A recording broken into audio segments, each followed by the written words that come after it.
It's car con carne. Let's eat in the car. It's car con carne. And now here's the star of our show, James Van Alstyne.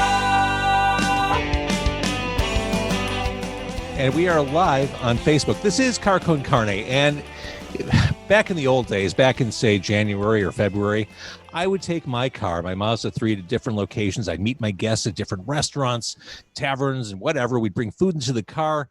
We'd do an interview as we ate. That obviously hasn't been able to happen for a while. So for now, it's Quarantine Con Carne, and it is sponsored by C&H Financial Services.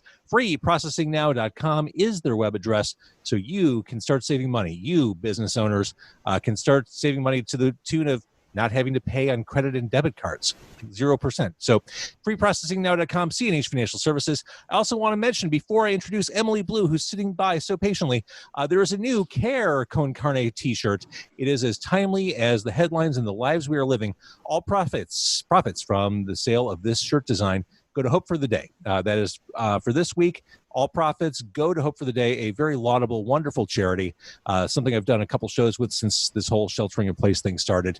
If you're looking for the t-shirt, it is in the new merch, navigation of carconcarne.com. I understand times are tough. Money is tight. I appreciate that. But if you can, it's a handsome shirt, and it goes to a good cause. So, as mentioned right there, that is Emily Blue. Thank you so much for joining me from Sheltering at Home. No problem. Hello. Oh, that's a lovely, cozy blanket on the couch behind you. Yeah, I had to make some sort of effort, and then those are all the pillows that I shoved to the side right before I logged on. So it's interesting. Different people approach COVID-19 and sheltering at home in different ways. On your Twitter recently-ish, you wrote, "COVID-19 reminded me what art is for," which tells me that, unlike some people, you're being productive and creative during this very strange time. Is that accurate? Someone reads my Twitter. This is the best news. I'm really, really bad at understanding Twitter and what exactly it's for. But this is an aside from your question, but I feel like during COVID also, I've been kind of getting more personal with my social media. But anyway, it's definitely reminded me that art is for my emotional needs, because that's what I started off doing art for, just for fun and to kind of release whatever I was thinking about and deal with my problems through some healthy outlet, and then obviously as you kind of gain an audience and gain some traction, you change into more of a business mindset, you know what I mean? Right. And that can be, when you're doing most of it yourself, it can be really exhausting. And so the entire world being forced to come to a halt has made me just have all this time, and my thoughts have to go somewhere, and I have to cry, and I have to vent somehow. So I definitely have enjoyed my process for the first time in a while, just having fun alone. You know what I mean? Yeah, it's true. And I think we all have those ups and downs. I reached a point this weekend where I'm like, fuck, I'm out. I'm done. I can't. This is just too much.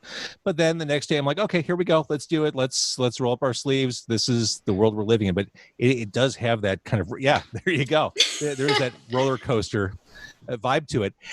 As we were talking right now, we're recording this on Monday, the 11th.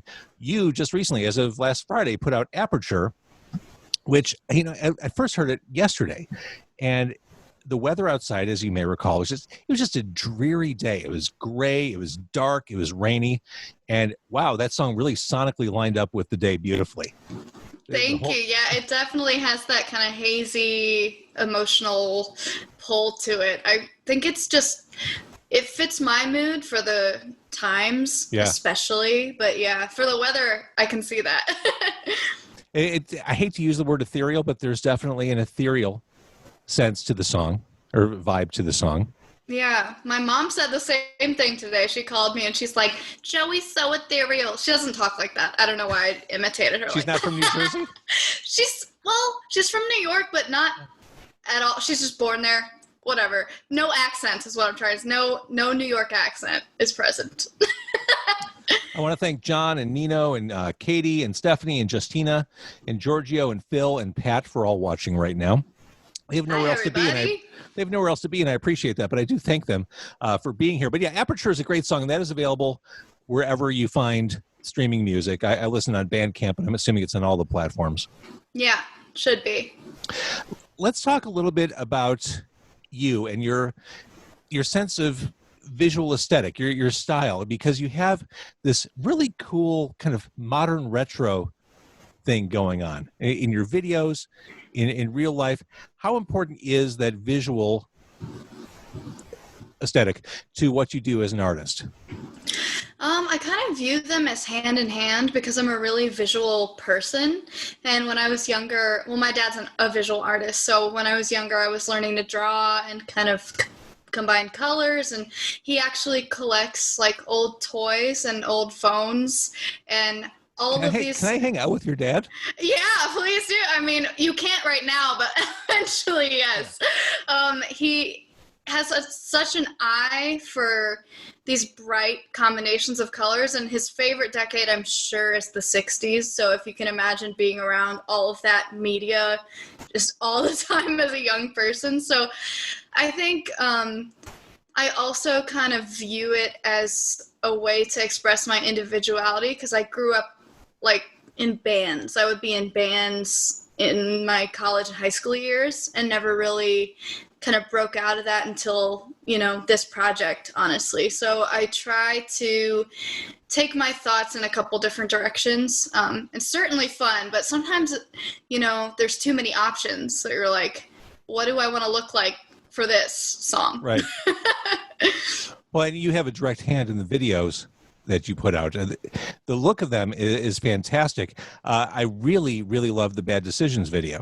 Thank you. That was a difficult and extremely educational process. Explain. To put all that. Well, it's definitely like a higher production value than some of my other stuff. There was like a crew of maybe 10 to 20 people on that. And I was directing, and I'm, sort of in the beginning stages of being a visual director. So I got to have all these resources at hand, and then I had to learn how to organize all that. So it was fun and informative and very chaotic. We crowded room of people, that's for sure. The toaster hovering over the bathtub is a favorite of mine. That's my favorite too. That's actually my favorite. So a bit ago you had Star 69, and since then we've had Bad Decisions, we've had 17. They're like these big classic rock guitars crashing in on that. Yes, I mean, there's a nice balance of sounds and styles and eras all wrapped up in that one particular song. Tell me about 17. Well, I love the band Heart. I love the song Alone, so I like the unapologetic nature of a lot of the singers in that era because it's very exaggerated and showy, and it's all about the pipes, and sometimes I get a little bit tired of what is trending in indie pop right now, which is very like soft, airy, sexy. There's like, people make fun of it. It's like the indie baby voice is what it's called. It's like, So I just wanted to do the exact opposite of that for my own sort of joy as a singer. I am at my core, like I just love to sing all the time, annoyingly to my roommates, sorry. But so that one was definitely kind of all right, let's belt for almost all of this. It's awesome. Thank you so much. So with Aperture, is this kind of the model moving forward? I mean, it seems to be this a la carte way of releasing songs as opposed to proper EPs or albums. It's a really interesting question. I've been thinking so much about that today, yesterday, all month. Because, yeah, you do have this industry changing that's more, fast-paced consumption. People are just like, give me another thing to look at. Instagram. And then I am kind of old-fashioned in that I like albums more. But I'm not doing that. So I'm thinking that while we're stuck in this quarantine situation, I do want to put out content that I'm proud of and kind of give little blips here and there. But I would like to have a project that's like, here's my, my novel, read about my experiences. So I'm definitely working towards something on the larger scale, but it's just tough right now to make that all come to fruition. It's just like everything, like I said, it's kind of come to a pause. So, I think there's value to both methods. For sure. Going back to videos, let's talk a little bit about Microscope. This video it's a mix of sexual and sensual. There's the Botox thing going on in there. Tell me about storyboarding that one. Oh my gosh, this was my favorite, I think, to make in many ways, because my friend Max, who produced that song, and my other friend Ryan, we would just meet up at the Golden Nugget at like 3 a.m. I love the Golden Nugget. I love the Golden Nugget, especially for those spontaneous hangs that you just want to talk for long periods of time. It's perfect. There's something about a diner, like just diner food, where you can get like a Monte Cristo or a patty melt, those classic sandwiches that like our grandparents and great grandparents used to eat for dinner. I love that stuff. Sorry, it feels really nostalgic to just be in the booth, Absolutely. So anyway, we'd go there and just shout out crazy ideas. I believe at one point Max was like, what if at the end we had like CGI tigers and you were spinning a basketball? And I was like, okay, now we might be a little bit out of out of this. Let's pull it back just a little bit. But yeah, I'm happy with the way that came together because of all of our different tastes. And I'm definitely a fan of like exploring like kink and BDSM, but I'm also super feminine as a person. So putting the pink neon together with like strobe lights, I was just so thrilled.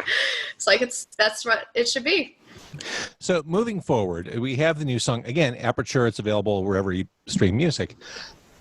There's more on the way, and you're being a little coy about what form that might take, but we can expect more from Emily Blue in 2020, I guess, is the lesson here.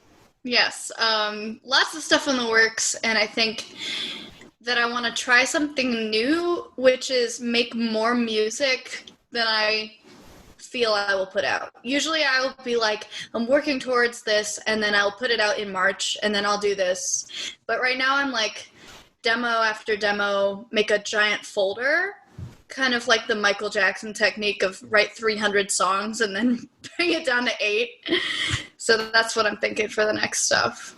I do want to thank some more people who've joined us. Gallerina, Jillian, John, Adam, Jessica, Zach, Mike, Eric, Molly Jean. Chancho says Star 69 still gets regular play in my car. Looking forward to some more new music. Oh, that's awesome. Look at that. We just need to have more opportunities for Chancho to drive in the present day. So we can keep listening to that. Yeah. All right. So Emily Blue, your website is? My website is emilybluemusic.com.